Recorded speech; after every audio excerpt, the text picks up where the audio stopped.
ರನ್ನ.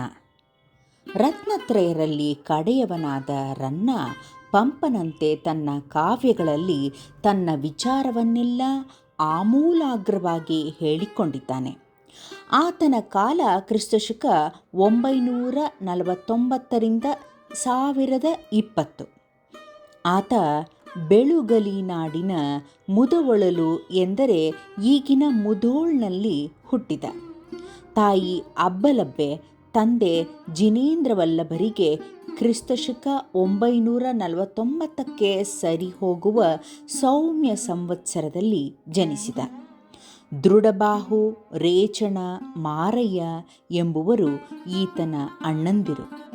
ಚಿಕ್ಕಂದಿನಲ್ಲಿ ಶ್ರವಣಬೆಳಗೊಳದ ಅಜಿತ ಸೇನಾಚಾರ್ಯರ ಬಳಿಯಲ್ಲಿ ಈತ ವಿದ್ಯಾಭ್ಯಾಸ ಮಾಡಿದ. ಕನ್ನಡ ಸಂಸ್ಕೃತಗಳಲ್ಲಿ ಸುಪ್ರಸಿದ್ಧವಾಗಿದ್ದ ಎಲ್ಲ ಗ್ರಂಥಗಳೂ ಆತನಿಗೆ ಕರತಲಾಮಲಕವಾಗಿರಬೇಕು. ಶ್ರವಣಬೆಳಗೊಳದ ಸಣ್ಣ ಬೆಟ್ಟದ ಮೇಲಿರುವ ದೊಡ್ಡ ಬಂಡೆಯೊಂದರ ಮೇಲೆ ಶ್ರೀ ಕವಿರತ್ನ ಎಂದು ಕೊರೆದ ಅಕ್ಷರಗಳು ಕಂಡುಬರುತ್ತವೆ. ಬಾಲಕನಾದ ರನ್ನನೇ ಅವುಗಳನ್ನು ಕೆತ್ತಿರಬೇಕು ಎನ್ನುವ ಊಹೆಯಿದೆ. ಆತನಿಗೆ ಜಕ್ಕಿ, ಶಾಂತಿಯರೆಂಬ 2 ಮಡದಿಯರಿದ್ದರು. ಬಹುಕಾಲ ಮಕ್ಕಳಿಲ್ಲದೆ ಇಳಿ ವಯಸ್ಸಿನಲ್ಲಿ ಒಬ್ಬ ಮಗ, ಒಬ್ಬ ಮಗಳು ಜನಿಸಿದರು. ಮಗನಿಗೆ ತನ್ನ ಪೋಷಕರಾಗಿದ್ದ ಚಾವುಂಡರಾಯರ ನೆನಪಿಗಾಗಿ ರಾಯ ಎಂದೂ, ಮಗಳಿಗೆ ತನ್ನ ಮತ್ತೊಬ್ಬ ಪೋಷಕಳಾಗಿದ್ದ ಅತ್ತಿಮಬ್ಬೆಯ ನೆನಪಿಗಾಗಿ ಅತ್ತಿಮಬ್ಬೆ ಎಂದೂ ಹೆಸರಿಟ್ಟ. ಚಾಲುಕ್ಯ ಚಕ್ರವರ್ತಿಯಾದ ತೈಲಪ ಮತ್ತು ಅವನ ಮಗ ಸತ್ಯಾಶ್ರಯರ ಆಶ್ರಯದಲ್ಲಿ ಉದಯ ಪರಂಪರೆಯನ್ನು ಪಡೆದು ಕವಿ ಚಕ್ರವರ್ತಿ ಎಂಬ ಬಿರುದನ್ನೂ ಗೌರವಾದರಗಳನ್ನೂ ಪಡೆದ. ರನ್ನನ ಉಪಲಬ್ಧ ಕೃತಿಗಳಲ್ಲಿ ಅಜಿತ ಪುರಾಣ ಮೊದಲನೆಯದು. ಇದನ್ನು ಬರೆದುದು ಕ್ರಿಸ್ತಶಕ 993ರಲ್ಲಿ. ಇದರ ಹೆಸರೇ ಸೂಚಿಸುವಂತೆ ಇದು 2ನೆಯ ತೀರ್ಥಂಕರನಾದ ಅಜಿತನಾಥನ ಪುಣ್ಯಕಥೆ. 12 ಆಶ್ವಾಸನಗಳುಳ್ಳ ಈ ಧರ್ಮಕಾವ್ಯದಲ್ಲಿ ಉಳಿದ ಜೈನ ಪುರಾಣಗಳಲ್ಲಿ ಕಾಣಬರುವ ಭವಾವಳಿಯ ಗೊಂದಲ ಇಲ್ಲ.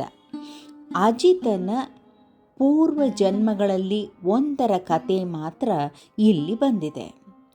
ಪೊನ್ನನ ಶಾಂತಿ ಪುರಾಣದ 1000 ಪ್ರತಿಗಳನ್ನು ದಾನ ಮಾಡಿದ ದಾನ ಚಿಂತಾಮಣಿ ಅತ್ತಿಮಬ್ಬೆಯೇ ರನ್ನನ ಪೋಷಕಳಾಗಿದ್ದು ಆತನಿಂದ ಈ ಕೃತಿಯನ್ನು ಬರೆಯಿಸಿದಳು.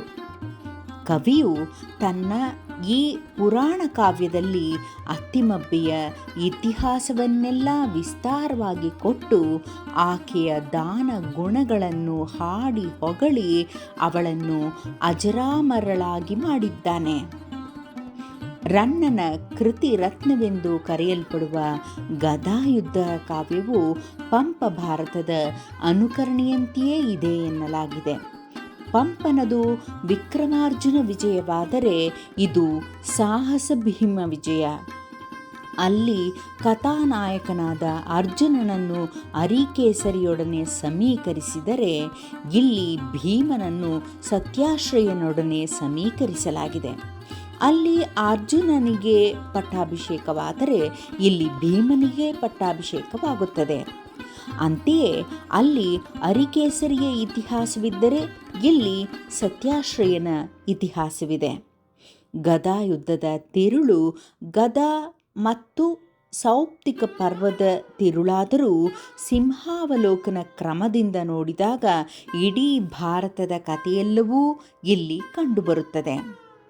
ಗದಾಯುದ್ಧವು ಕಾವ್ಯವಾದರೂ ಅದರ ಚೌಕಟ್ಟಿನೊಳಗೆ ನಾಟಕವೊಂದು ಹುದುಗಿರುವುದು ಕಾಣುತ್ತದೆ.